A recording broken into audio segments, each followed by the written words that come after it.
All right. Can you hear me okay?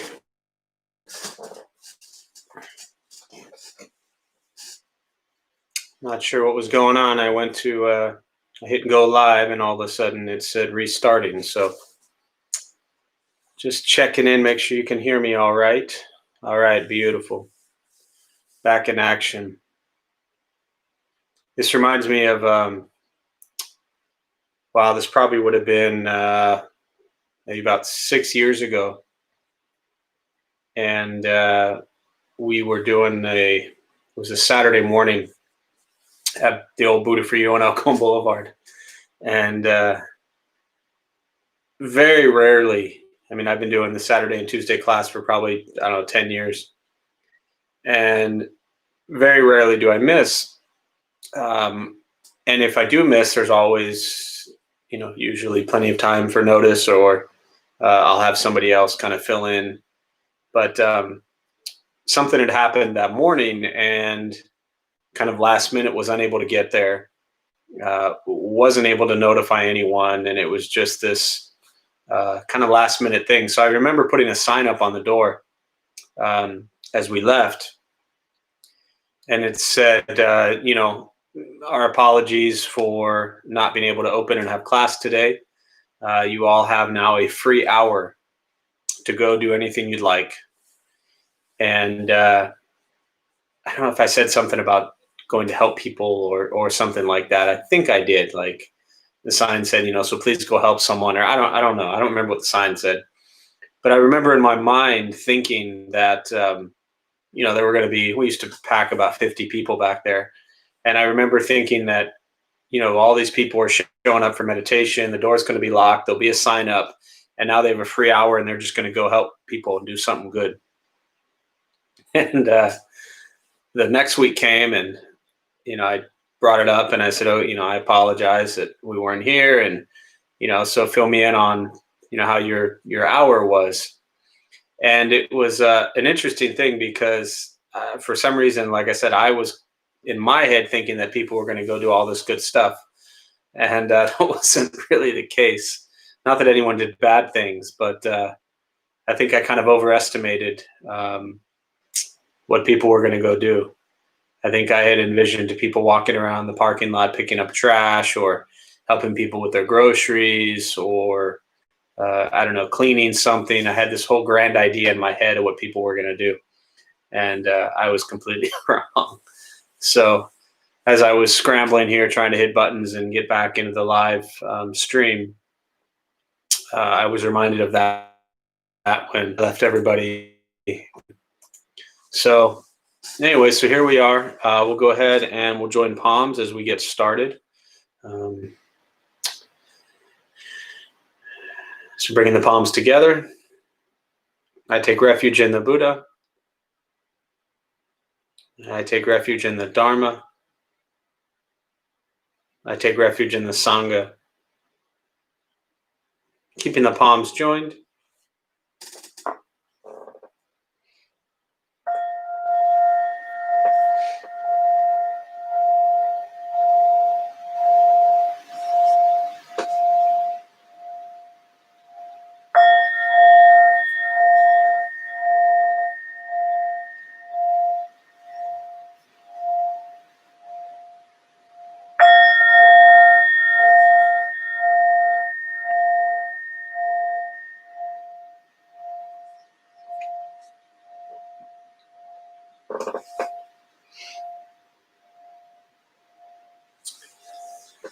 And putting the palms down.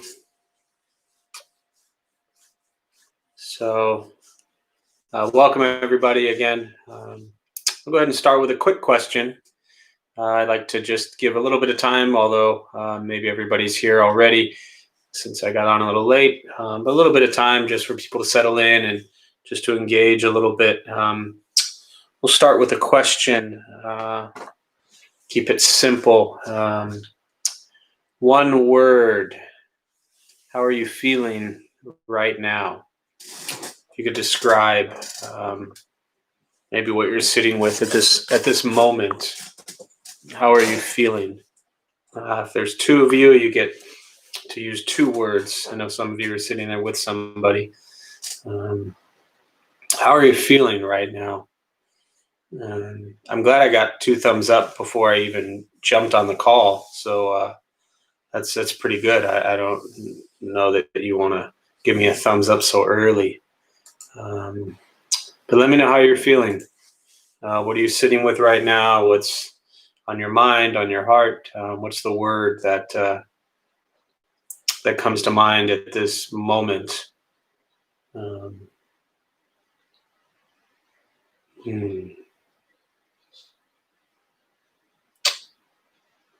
Trying to think what word comes to mind for me.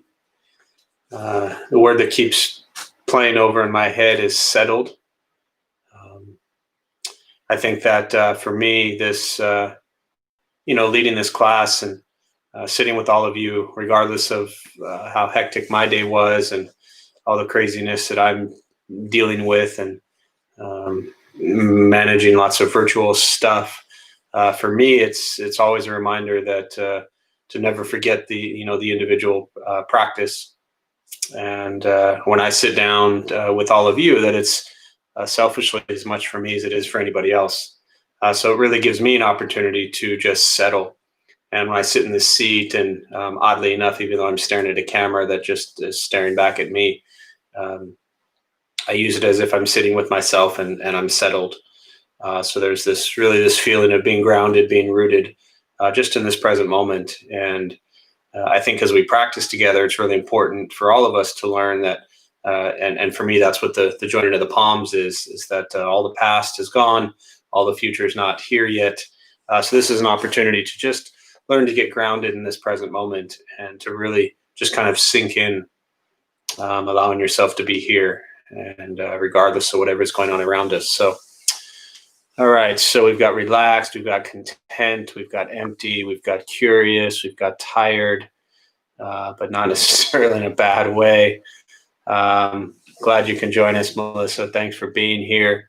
Happy to be alive. We'll let that slide. That's actually 4 words, Linda and Brian, but I won't hold against you. Hopeful, good.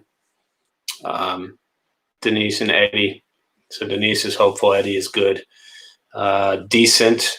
So it's good just to kind of recognize, even in simple format, like how are we in this moment, as we begin to sit. It's good to check in with yourself periodically throughout the day, I think. And it's a simple practice of just even using one word to kind of stop every hour or 2 or 3 and just, okay, how am I in this moment? Am I stressed? Am I calm? Am I crazy? Am I content?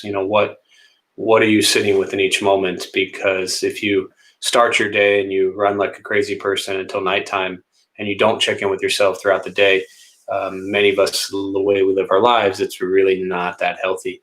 And if we can stop and reflect on how we are throughout the day, it'll help us maybe change the course of our day a little bit. So if we notice that we're getting a little too anxious or stressed out or wrapped up, that we can maybe just shift directions a little bit and maybe change what we're doing, just sit, close our eyes for a few seconds. So it's good to kind of settle in. All right, so we'll go ahead and we'll get started with the meditation practice. A couple things I'll tell you all before we begin, for those who may be joining, happen to you, right? You won't float away. You won't have any mystical, magical experiences. The mind that races all day long is not going to shut off. Don't judge your practice. This is important, especially if you're new to meditation. Don't ask yourself, is it working? Is it not working? Am I doing it right or am I doing it wrong? We're just going to sit. We're going to breathe. You'll hear sounds. This is life. Sounds inside the room, outside. Life is filled with chaos, and the practice of meditation is learning to get quiet and still within all of the chaos. So TVs or noises around you, people talking, phones ringing, just allow that to be as we sit and breathe. So I'll guide us as we begin. Posture, you just want to be comfortable. If you're on a cushion, slide into the front third, pushing the stomach forward. Allows the back to straighten, shoulders are relaxed, hands can be on the knees or in the lap. I'll guide us as we begin, and we'll settle into a little bit of silence.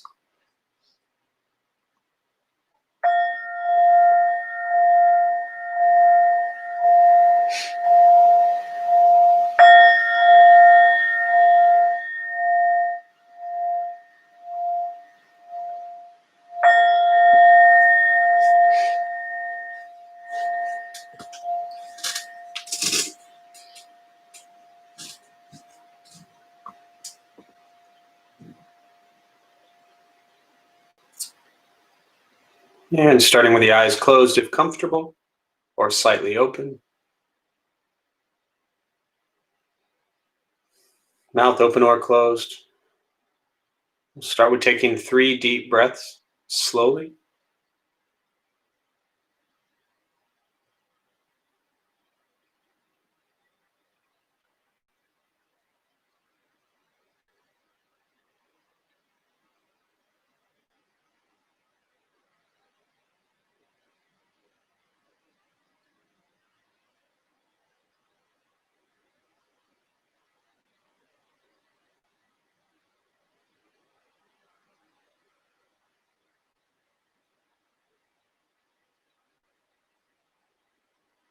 And eventually, just settle into a natural rhythm of the breath.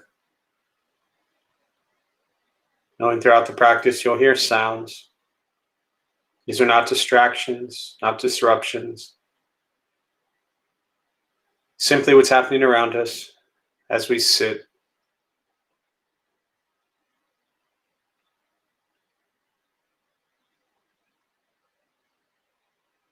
Noticing the mind as it wanders, jumping from thought to thought. Start with gently guiding the attention, focus to the stomach or chest.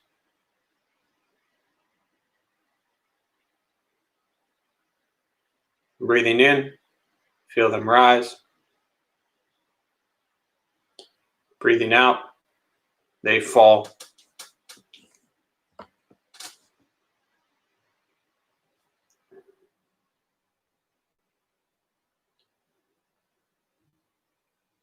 And simply continue this practice, observing sensation of breath,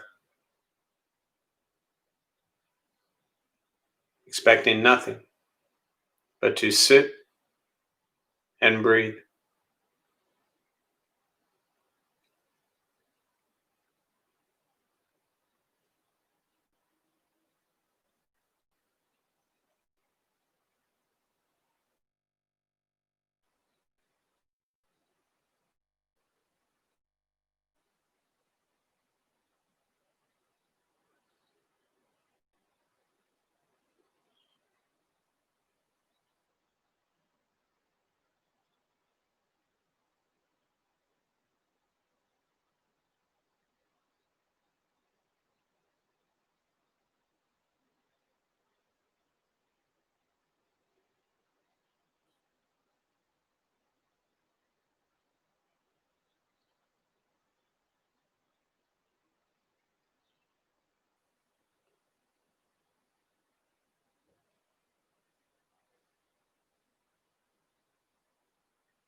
And as the mind wanders, lost in thought,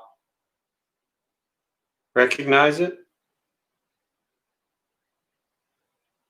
release that thought,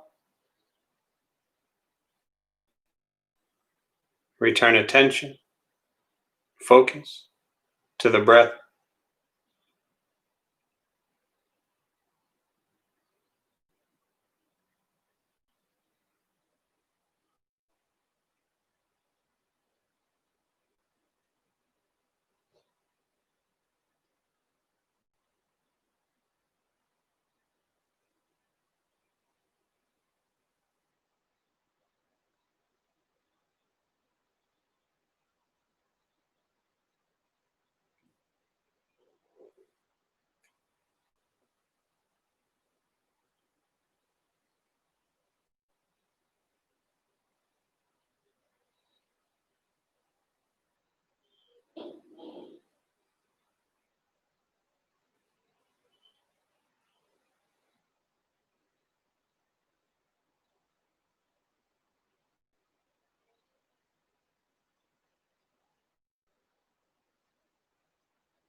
Where's your mind? Lost in thought? Return to breath.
Letting go of expectations.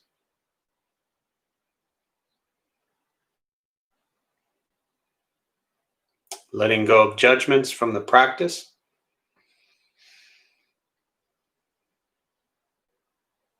Just sitting, breathing.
Learning to be comfortable in stillness,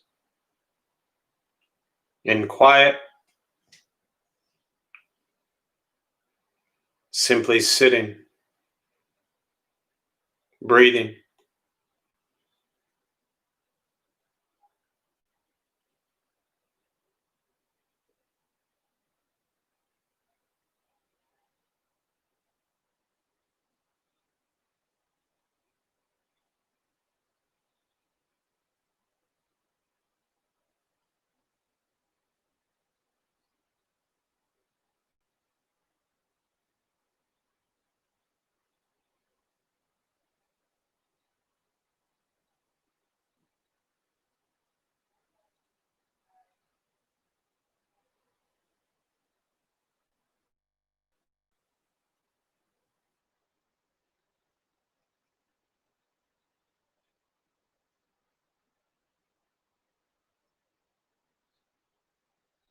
Keeping the mind alert, aware of each sound.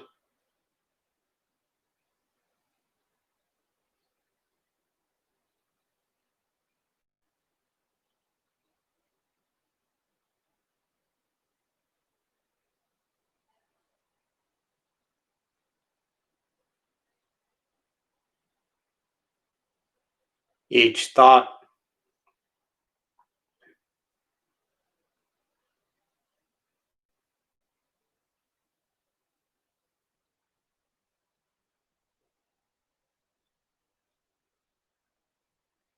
each physical sensation,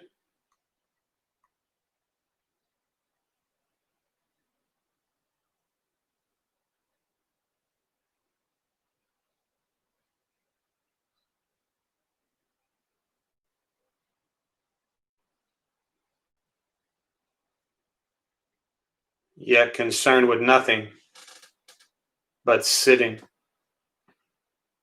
breathing.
And with the body still, rested, and the speech quiet, all sounds,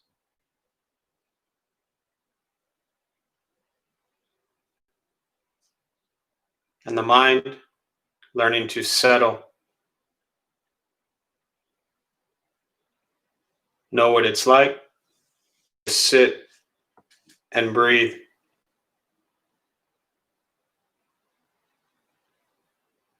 knowing with each breath there's nothing else to do,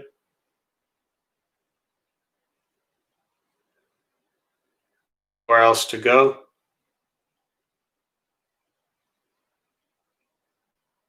no one else to be.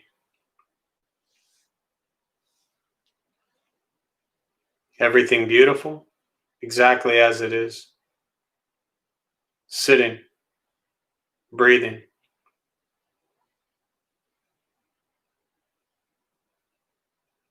And once again, taking 3 deep breaths slowly.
And as you slowly open the eyes, slowly begin to move. Most important, with the practice of meditation is to recognize how you feel now, immediately after, and compare this to how you typically feel throughout your day. Recognize the difference, if there is one. Ask yourself how you prefer to feel every day for the rest of your life. And realize however you feel now, if it's quiet, calm, and still, or a busy mind, racing mind, whatever you're sitting in the moment, has nothing to do with anything I said. It's nothing to do with how you sit and hold the hands or cross the leg. It's nothing to do with the sounds around you or anything else for that matter. It has everything to do with your own mind and your own mind's reaction to an external condition. This is what the Buddha called pratitya samupata, means dependent origination. This is the basis of the Buddha's awakening. The word Buddha simply means awakened. He was a human being no different than any one of us who began to understand why he suffered, why he got angry, sad, depressed, stressed, anxious. He began to understand the causal relationship of all phenomena. What that means very simply for us, regardless of where we come from or what we believe in or where we think we're going, our whole life is filled with things that happen. We react. More stuff happens, more reactions. That's it. This practice is learning what it's like to respond to something quietly, peacefully, still. Because for most of us, the way you responded to the last 20 minutes is quite different from how you respond to everything else that's happening throughout your day. So all we're working on is closing the gap toward the way closer to how you feel always. Just as driven, motivated, productive, successful. Whatever that means to you in your respective lives. But with a mind steady, clear, focused. Distracted by nothing, disturbed by no one. This practice is not easy. It's not necessarily fun, but it's free. Meditation is free. Buddhist practice is free. It's sitting, breathing, learning to be kind to yourself and everybody else. It's becoming aware of what you think, what you say, and what you do in each moment. And that's the practice. We spend so much time focused on everybody else, what they think, what they said, what they should do, what we don't like about them. This practice is holding up a mirror back at you. This is your thoughts, your words, your actions. Karma is what we bring into the world. It's what we put out there. It's not what we get, it's what we give. So the heart of this practice is understanding that kind thoughts, kind words, and kind actions bring that mindset into the world. This is what we work on. Once we stop trying to change, fix, control, manipulate everything and everyone around us, and we work on changing our mind and our reaction to the around us, life gets simpler. But it is a practice and it takes time. It's not a 6-week course. It's not something you wake up one day and say, okay, I've got it. It is a lifelong journey. So with that, I'll go ahead and pause. As always, I really prefer to just respond to questions. So I'll turn it over to you all. If you're joining us for the first time, welcome. There's a chat box there on the screen you can probably see. Feel free to type in your questions, anything around meditation, Buddhist practice.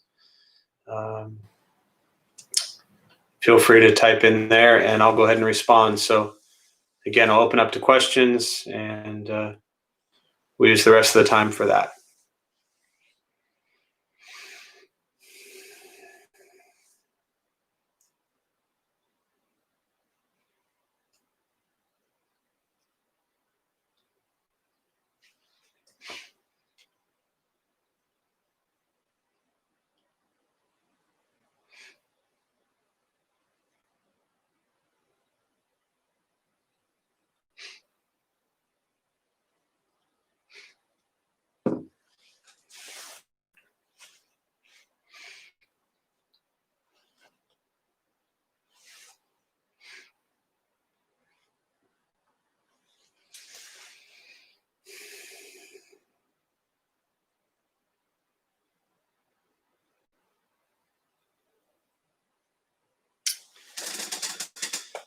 Let's see, Chaz. I just discovered that I have a Buddha wheel emoji. Can you please explain the turning of the Buddha wheel? Um, yeah. So yeah, there is it's with Dharma wheel. Um, and for those of you who've never seen it, I can't do it on here. I don't know. Maybe somebody can put the little Dharma wheel emoji in there. But the wheel, there's a. Let me give you kind of the backstory behind the wheel. Specifically, it's an 8-spoked wheel, and it represents the eightfold path. There you go. Thanks, Marisa. I don't want to put you on the spot, but I figured you could pull that one out. So that's the Dharma wheel, and it has 8 paths, and the or 8 spokes. And as I said, the 8 spokes represent the eightfold path. Now, I'll touch on that in a minute, but let me back up. When the Buddha first taught 100 years ago, the first teaching was the Four Noble Truths, and he had his at the 85 what they called the awakening. The word Buddha simply means awakened.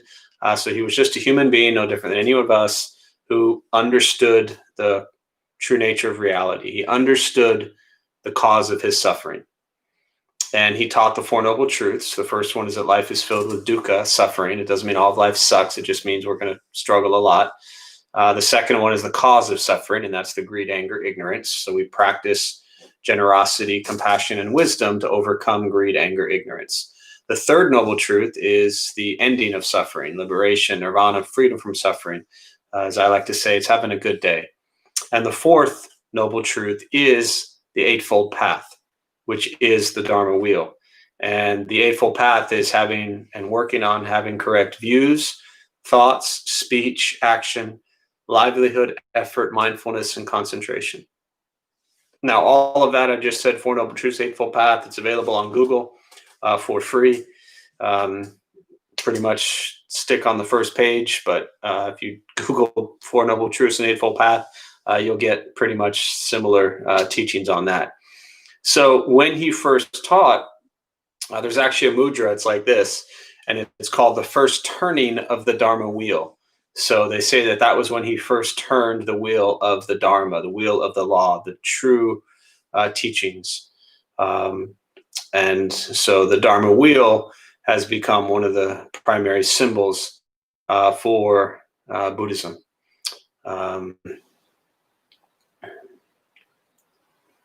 Yeah. So hopefully that answers your question. Turning of the Dharma wheel.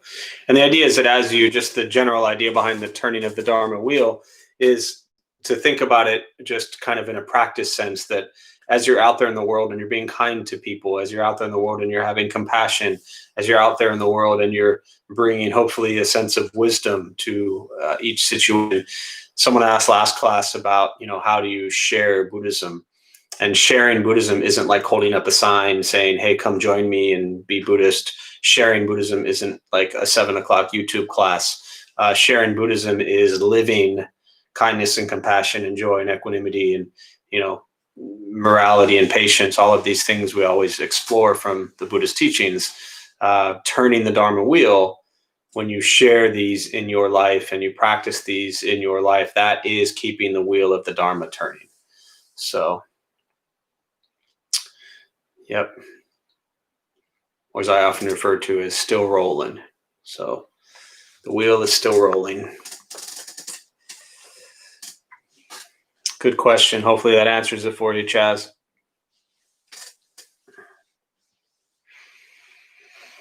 Other questions?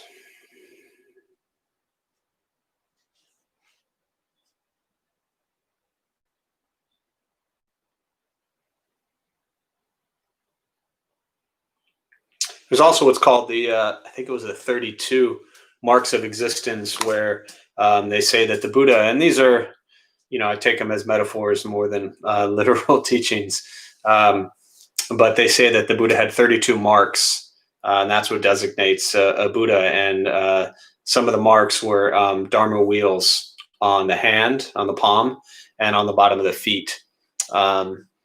and you'll often see images with the hands or the feet with the Dharma wheel on top. And that represents, again, what they call the 32 marks of existence. But they're just, to me, metaphors of that with his hands and with his feet and with his body, he was moving and turning the wheel of the Dharma. So,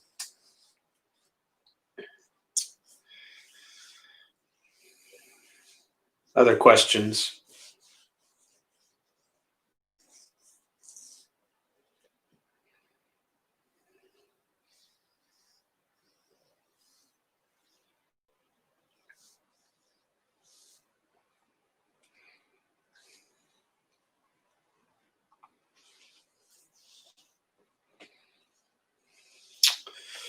Thank you. What are the second, third, fourth turnings of the wheel?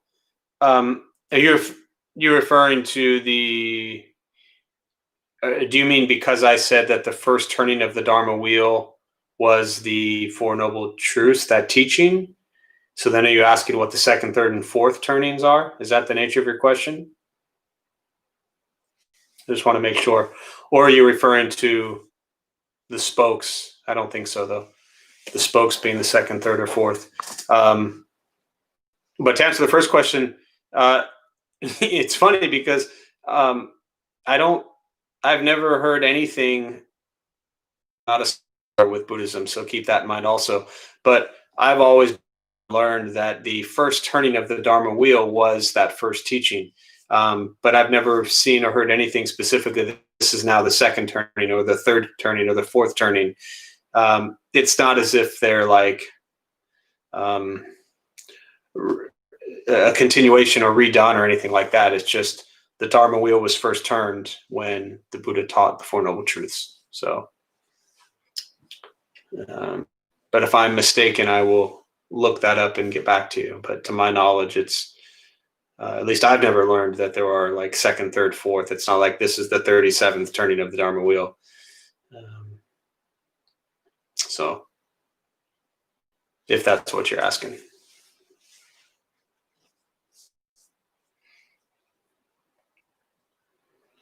If it's the Eightfold Path, then, which I don't think it is, but the second, third, and fourth, the first one is view, the second one is thoughts, and then speech, and then action. And if you're brand new to Buddhism, I believe as a practitioner, all you really need to look at is the Eightfold Path. You're becoming mindful and aware of your views of yourself and the world around you, and then of your thoughts and words and actions that you bring into the world, and how you spend your days.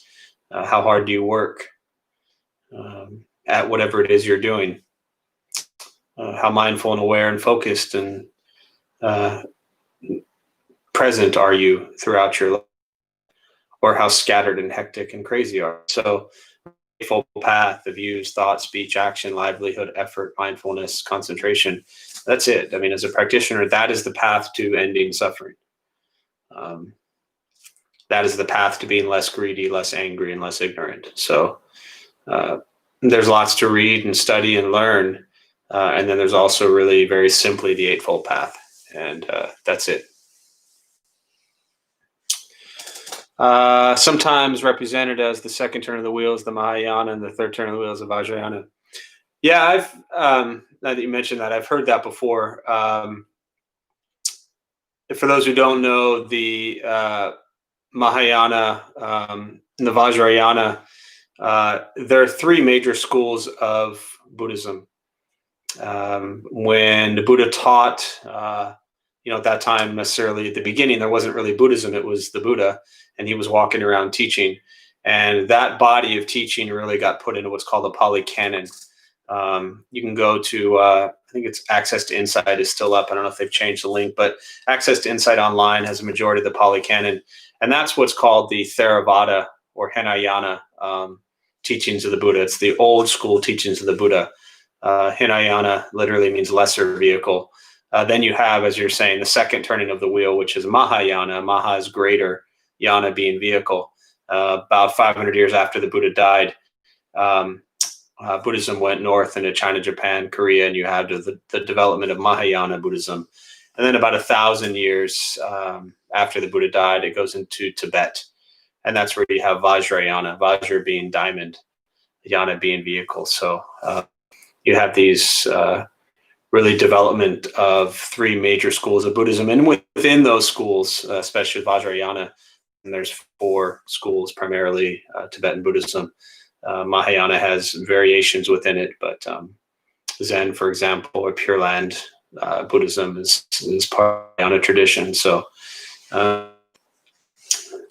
maybe I have seen it that way, maybe not. I'm not sure. I'm really not that smart. So I've never studied Buddhism that way, but I do appreciate you sharing that. A lot of times people will ask, what kind of Buddhist are you? And I just say, I'm the nice kind, or what kind of Buddhism do you practice? And I always say we practice the good kind. I don't personally get wrapped up in trying to identify myself or someone else or the Dharma Bum Temple as like a specific school of Buddhism. I think for the average person, just practicing the core teachings, which are really the same in all schools of Buddhism for the most part, is hard enough. I think if you're at the point in your life where you've kind of gone on this monastic path and you've really begun to live this renunciate path with Buddhism, then absolutely you would specifically stick to one school of Buddhism.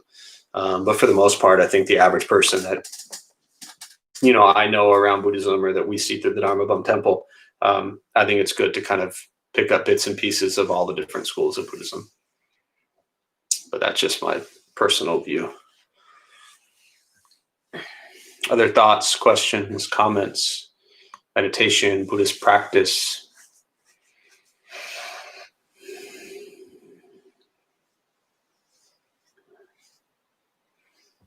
A lot of the differences in the traditions or schools of Buddhism are really heavily influenced by the culture. So even to today, if you looked at if you go to a Japanese Buddhist temple or you go to a Thailand Buddhist temple, you'll see completely different things based on the cultural influences and the way the rituals are carried out. The good and the nice kind, good thoughts, good words, good actions. Yeah, that's it. I mean, that's hard enough. If you're on the West Coast, it's 10 to 8 right now, right? If you're on the East Coast, it's 10 to 11. If you're in, I don't know if Michelle's with us tonight in France, wherever you are, I don't know what time it is, but wherever you are right now, I was going to use the West Coast example. We have a few hours before you go to sleep. So I want you to see how difficult it is. Just take the next 2 hours, wherever you are, and try to slow down what you're doing and pay attention to everything you think, everything you say, and everything you do in the next 2 hours. And really look at, is what I'm thinking, what I'm saying, and what I'm doing to benefit self, or is it to benefit others? Is it greedy and about me, or is it generous and about someone else? Is it angry towards self or someone else, or is it kind and compassionate, right?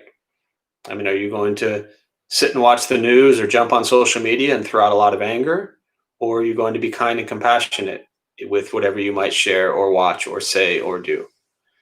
And then ignorance, again, I'm just walking us through the causes of our suffering, the greed, anger, ignorance. So are you going to be all about you or somebody else for the next 2 hours with your greed or generosity? Are you going to be angry, or are you going to be compassionate? And then with the ignorance, are you going to be ignorant, or are you going to be wise? Meaning, are you going to continue to settle in where you think you know exactly how everything should be? Or are you going to be wise and recognize that there are a million views from a million people? And as Thich Nhat Hanh said,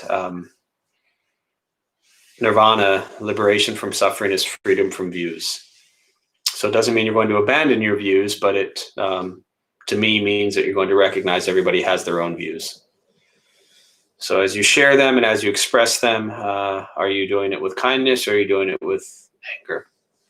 So it's a good practice, just 2 hours, hard enough to just Think good thoughts, speak good words, do good deeds. How will you do over the next 2 hours? Other thoughts, questions? We do one more question or so before we wrap up.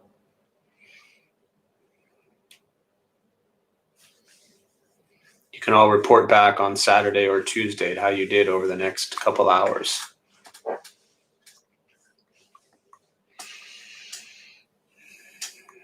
Do one more question if anyone has one.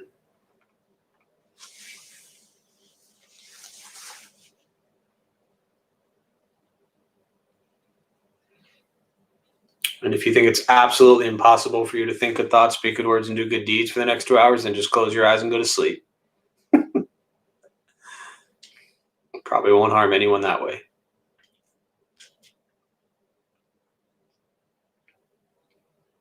I mean, just this idea of do no harm is so difficult. Do no harm. It sounds so simple. And this is one of the 5 precepts of Buddhist teachings. It often gets shared or discussed as no killing, but it's really no harming. So to do no harm, can you go this evening without doing any harm, without participating in something that does harm, without contributing to things that cause harm?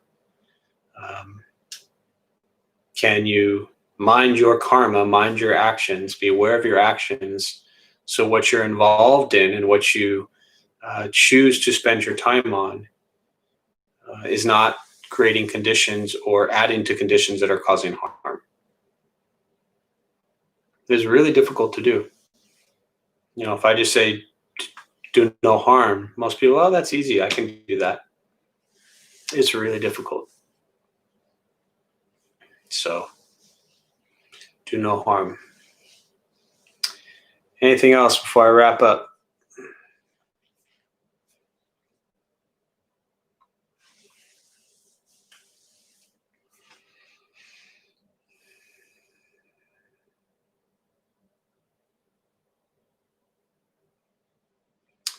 I saw, I think it was Ben. Ben said, curious if you're still there. Is this your first time here?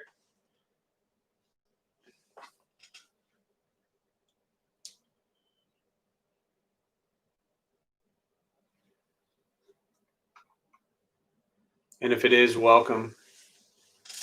It's always fun to have new people. To me, that's one of my greatest joys, is really introducing Buddhist teachings or sharing the Dharma with people who are new.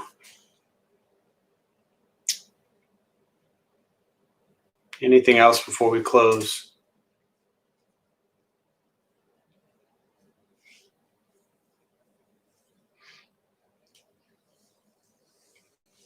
All right, so we'll go ahead and we'll join palms. I'll close on that. And we'll do a transfer of merit. May the benefit of this practice be shared with all beings, all directions. May all be at peace. May all be free from suffering. May any merit gained from this practice be transferred to those who need it most.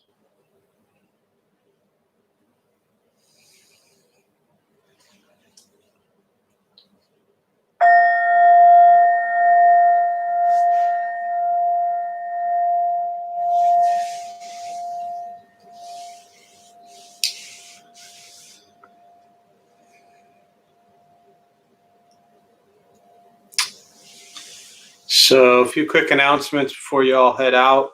Thanks all for being here. My name is Jeff. I'm a Dharma Bum. We opened up the Dharma Bum Temple 14 years ago to bring Buddhist practice to those who show up. Those of us who lead, we're not monks, we're not nuns, we're not gurus, we're not masters, we're not teachers, we're not looking for students, we're just practitioners. We do our best to take our understanding of Buddhist teachings and share it with those who show up. So every night, we closed the temple about 10 months ago. And we've moved almost all of our schedule online. So every night, whether it's on YouTube or Zoom, we have classes going on. Tuesday, Wednesday, Thursday, and Saturday, we're on YouTube. Everything else is on Zoom. We have a huge recovery sangha. So if you're battling addiction, of any kind. That group meets Sunday morning and also Tuesday, Wednesday, Thursday nights. Our family sangha. So any parents out there with kids, whether you want to join with just the parents or with the kids, that will start up again the 16th on Saturday. That meets twice a month. That'll be at 9 a.m. Also on Zoom. All of this is on the Dharma Bum Temple calendar. Our book study will begin Saturday as well. We'll start our new book, Pristine Mind.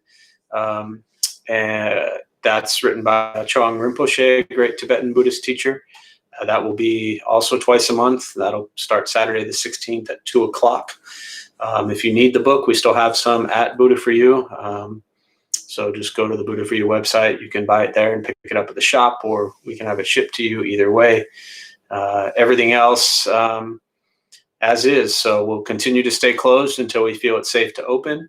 Let's hope we're trending in the right direction here soon over the next few months, that maybe it will be open, but what any chances. And it's really a beautiful Buddhist practice to do your best to bring no harm to others. So stay home as much as possible, wear a mask, don't do anything that puts anyone else at risk.